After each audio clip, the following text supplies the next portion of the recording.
জবাব দাও। মিটিং করার পর ছাঁটাই করা হলো কেন জবাব দাও।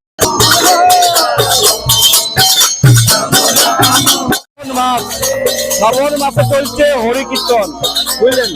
শ্রাবণ মাসে চলছে হরিকীর্তন, অবশ্যই ভাববেন যে কোথায়। এটা কিন্তু পুরুলিয়া জেলা, মানে পুরুলিয়া ঢুকতেই আসানসোল বরাকর থেকে যদি আপনি পুরুলিয়া ঢুকেন, সেখানে দেখতে পাবেন রাস্তার উপরে শ্রাবণ মাসে চলছে হরিকীর্তন।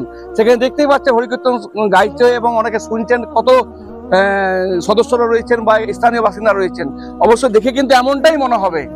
এই ধরনের প্রতিবাদ আমার মনে হয় আমার প্রথম দেখলাম। প্রতিবাদটা কি, 6 জনকে না বলে ফ্যাক্টরি থেকে, কোম্পানি থেকে সরিয়ে দিয়েছে না বলে। সেই কারণে আজ একদিন নয়, 2 দিন নয়, 5 দিন ধরে প্রতিবাদ চলছে।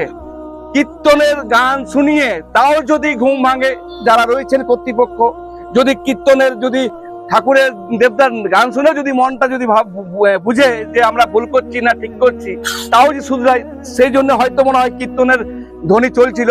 তো যোগ কীর্তনের ধ্বনি তো ওনারা কাজ করিয়ে যাচ্ছে, ওনাদের পূর্ণ ওনারা পাবে। বাকি যারা হঠাৎ করে 6 জন কর্মীকে ছাঁটাই করলো, কি কারণে করলো এখনো পর্যন্ত কিন্তু উত্তর তারা পায়নি। বিভিন্ন মহলে, বিভিন্ন প্রশাসন মহলে তারা গিয়েছে, লিখিতভাবে জানিয়েছে। 11 তারিখ তাদের একটা ডিসিশন বা ফেসলা হবার কথা রয়েছে, সেই আশায় কিন্তু সবাই রয়েছে। তাদের দাবি ন্যায্য দাবি। দাবি কি, 6 জনকে হঠাৎ করে বন্ধ কেন করা হলো?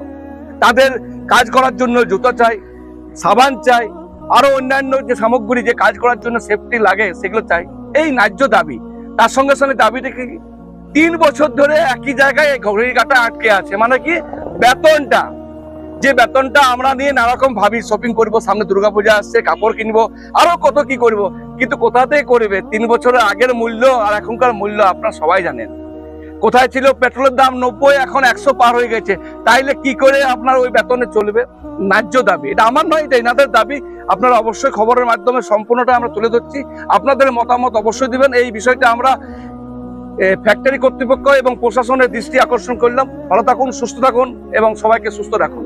কিছু বলার কিছু নেই, ওদের যতক্ষণ না পর্যন্ত ওদের স্থায়ীকরণ করবে ছাঁটাই শ্রমিকদের, ততদিন এই অবস্থান, আন্দোলন, বিক্ষোভ চলবে।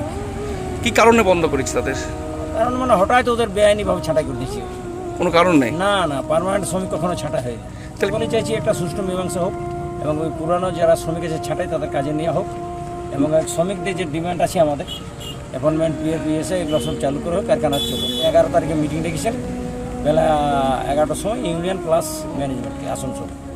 প্রফুল্ল কুমার মাহাতো, সভাপতি, Bharat Hitech Cement Private Limited, permanent and workers union.